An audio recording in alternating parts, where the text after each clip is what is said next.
Sejam muito bem-vindos, amigos queridos, para mais uma reflexão do nosso grupo de estudos espíritas, Missionários da Luz. E hoje eu trouxe aqui um conto de Irmão X, pelas mãos de Chico Xavier, que eu achei maravilhoso quando eu li, porque a gente se vê dentro desse conto em diversas situações, em diversos momentos. A gente que busca estudar, a doutrina cristã, os ensinamentos de Jesus, a gente que está aqui especificamente estudando doutrina espírita, e o Irmão X, ele nos traz esse conto maravilhoso em que a gente vai se ver no lugar do aprendiz em diversas situações, em diversos momentos, e fazendo a gente refletir um pouco melhor sobre os caminhos que a gente trilha, o que a gente busca e o que a gente faz, né? E esse conto, ele está num livro chamado Luz Acima, como eu já disse, é uma psicografia do Chico Xavier, o Espírito é o Irmão X, e se chama Pequena História do Discípulo. E lá, o Irmão X nos conta que chegou um mestre, que ia fazer ensinamentos, com um aprendiz. Pela primeira vez teve contato ali com ele, com aquele novo aprendiz, e encontrou ele mergulhado na leitura, com diversos livros ali, procurando aprender aquilo que a doutrina nova que ele estava estudando trazia, e maravilhado com as coisas que aprendia. Quando ele viu ele ali absorto no estudo, nos ensinamentos, na busca de conhecimento teórico ali na leitura, o mestre viu aquela situação em que ele procurava sabedoria, procurava conhecer, procurava se melhorar e disse: abençoado seja o filho do conhecimento superior. E passou adiante, deixou aquele aprendiz ali, continuando o seu desenvolvimento, e voltou depois de algum tempo. Seu aprendiz ficou entregue ali aos seus prepostos para que continuasse dando orientação, dando ensinamentos, para quando ele voltasse, ele analisar novamente como estava a evolução desse aprendiz. Quando ele voltou, um tempo depois, mais tarde, surpreendeu o aprendiz inflamado de entusiasmo pelo maravilhoso. Ele se sentia dominado pelas claridades da revelação, mais ou menos como a gente fica quando começa a estudar questões doutrinárias, E se propondo a estender essas coisas que ele descobriu maravilhosas por todos os recantos da terra. Ele queria ganhar o mundo para o Senhor Supremo, ia disseminar todos os ensinamentos, tudo de bom ali adiante, para as outras pessoas verem como era maravilhoso aquilo que ele descobriu, aquele que ele estava aprendendo, E multiplicava ali promessas de sacrifício pessoal, interpretava teoricamente a salvação por absoluto serviço da esperança contemplativa. O companheiro eterno, o mestre ali, o que vinha ensiná-lo, que vinha ver a evolução desse discípulo, desse aprendiz, afagou aquela fonte sonhadora e disse: louvado seja o apóstolo do ideal. E deixou ele ali, confiado aos seus dedicados companheiros, para voltar um tempo depois. Quando ele voltou, em outra ocasião, foi observar como que ele estava, como estava a evolução aí adquirida por esse aprendiz, e percebeu uma nova mudança. O aprendiz agora se guiava por propósitos combativos.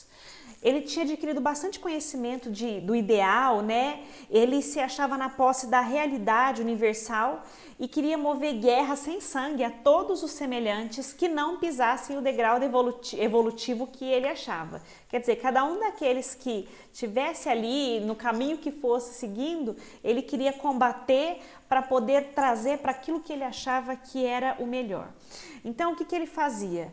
Ele acusava aqueles que não seguiam a sua cartilha, ele julgava, ele punia sem comiseração, punha muitos ali para correr. Alimentava a estranha volúpia de enfileirar adversários novos, Foi criando muitos inimigos ali. Pretendia destruir para renovar tudo, porque ele se achava o conhecedor da boa nova, ele se achava o que tinha aí amplos recursos para poder melhorar o mundo. E nesse mistério ele desconhecia o respeito ao próximo. Apesar dele ter tido muito ganho teórico, ele não sabia respeitar quem estava ao redor. Era como se fosse um cavalo selvagem que passava atropelando e destruindo tudo e todos aqueles que estavam ao seu redor. Fazia tábua rasa das mais comezinhas regras de educação, assumindo grandes e graves responsabilidades para o seu futuro. Quando chegou o mestre compassivo, reconhecendo a sinceridade cristalina da tentativa de melhorar o mundo daquele discípulo, daquele aprendiz que estava num caminho meio atrapalhado, acariciou as suas mãos inquietas e disse: "Amparado seja o defensor da verdade." E seguiu adiante, deixando ele ali com os seus emissários que iriam continuar os ensinamentos para que ele crescesse e evoluísse um pouco mais. Quando ele voltou, um tempo depois, uma época diferente, encontrou novamente esse aprendiz, esse discípulo numa posição diversa, numa posição diferente daquela que ele viu da última vez em que o encontrou. O discípulo se dera à pregação sistemática dos princípios edificantes que adotara. Todos eles, claro, condicionados ao seu ponto de vista, né? Aquilo que ele achava que era certo. Ele escrevia páginas maravilhosas, fazia discursos comovedores, projetava nos ouvintes a vibração da sua fé. Era condutor de massas, bastante gente conhecia ele pelo verbo inflamado, pelas palavras que ele levava ao público, às pessoas. Herói do verbo primoroso, falado e escrito. Escrevia muito bem, falava muito bem. Quando o sublime orientador, né, o mestre, chegou e encontrou o discípulo nessa nova situação de vida, ele disse: "Iluminado seja o ministro da palavra celestial." E se foi, deixando mais uma vez esse aprendiz na mão dos seus colaboradores.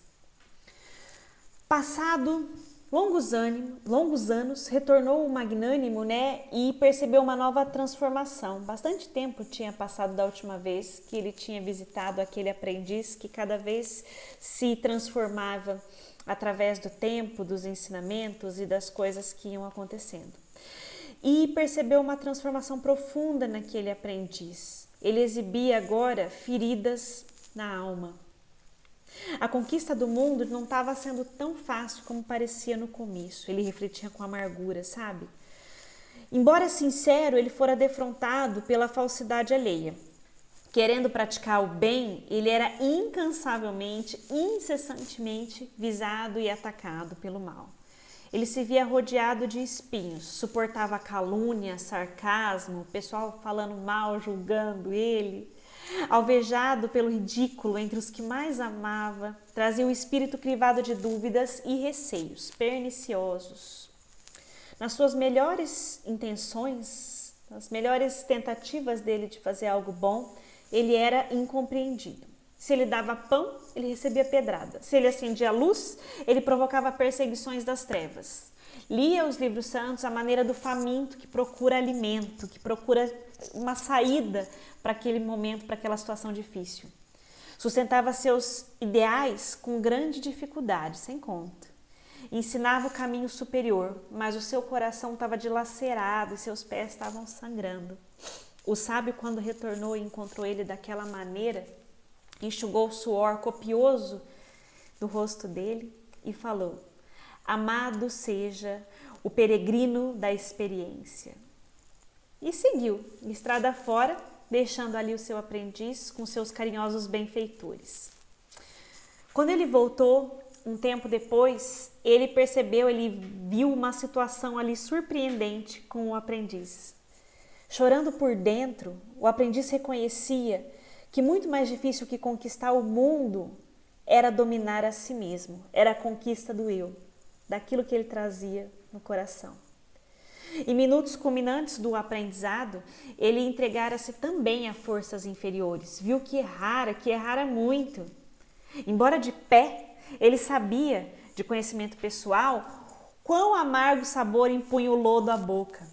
Cedera várias vezes às sugestões menos dignas que ele tanto combatia, que ele tanto pregava, que ele tanto falava. Aprendera que se era fácil ensinar o bem aos outros, era sempre difícil e doloroso edificá-lo no próprio íntimo, no próprio coração. Ele, que sempre condenou a vaidade, o egoísmo, a volúpia, o orgulho, verificava que não tinha ainda tirado esses monstros da sua alma, do seu coração. Renunciava ao combate com o exterior a fim de lutar consigo muito mais. percebeu que a necessidade de luta lá dentro, no coração, era muito maior do que a luta que ele fazia aos que estavam ao seu redor. Vivia sob a pressão de tempestade renovadora. Estava ciente das fraquezas e imperfeições que ele mesmo carregava e confiava, acima de tudo, no Altíssimo, a cuja bondade infinita se submetia aos torturantes problemas individuais através da prece e da vigilância entre lágrimas. Era doloroso. O amigo divino que chegou ali para rever o seu aprendiz secou seu pranto e lhe disse: bendito seja o irmão da dor que santifica, porque a dor santifica todos nós. E seguiu adiante, recomendando então o seu discípulo aos seus colaboradores celestiais. Passaram-se anos e anos, bastante tempo, quando regressou o misericordioso mestre e percebeu que o discípulo estava numa situação totalmente diferente, totalmente diversa. O discípulo tinha se renovado completamente. Ele preferia se calar do que se fazer ouvir pelos outros. Ele preferia calar para que os outros pudessem falar, para que os outros pudessem dizer algo. Ele preferia ouvir do que falar. Ele analisava as dificuldades alheias pelos tropeços com que ele mesmo fora defrontado na senda. E como ele via a dificuldade que era cada vez que ele caía para se levantar, ele via esses irmãos que tanto tropeçavam e caíam também, disposto a auxiliá-los, socorrê-los, sem se preocupar com recompensa, ciente das dificuldades que eles encontravam ao longo da jornada. Aos seus olhos, os filhos de outros lares deviam ser tão amados quanto os filhos do teto em que nascera. Não tinha mais diferença. Todo mundo tinha dores da mesma maneira, todo mundo tinha amores da mesma maneira e merecia ser amado com toda a possibilidade de amor, com todo o coração. Entendia os dramas dolorosos dos vizinhos, honrava os velhos e estendia mãos protetoras às crianças e aos jovens. Lia os escritos sagrados, mas enxergava também a eterna sabedoria na abelha operosa, na nuvem distante, no murmúrio do vento. Via Deus em todas as situações, em todos os lugares, em todos os caminhos.